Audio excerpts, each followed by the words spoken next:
paano po naikanta ng isang Basil Valdez ang Hindi Kita Malilimutan?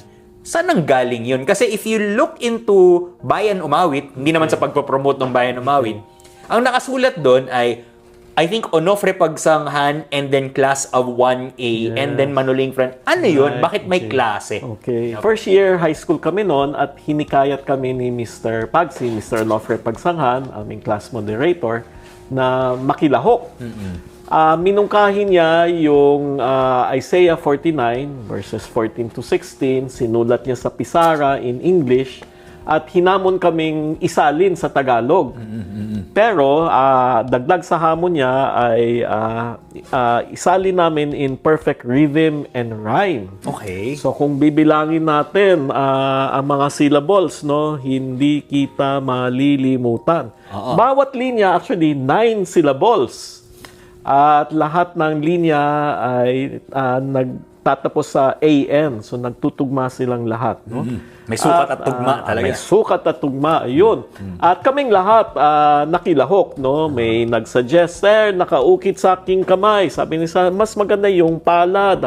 Hanggang after one period, nabuo namin yung titik. Isang period lang. Isang period lang. At naglalaro lang kami kasi 14 anyos lang kami noon. At isa-isang nagtaas ng kamay, nagmungkahi ng salita, tarirala o pangungusap. Until nabuo. So, pag-uwi ko, habang nag-aantay ng merienda, naglaro sa piano, ng siguro kalating oras, natapos ko na yung kanta. Later on, the succeeding months, every Monday, pag balik namin sa eskwelahan, may magkikwento na, uy, inaawit na sa aming parokya. Nagtagaytay kami, narinig namin doon. Nagbagyo kami.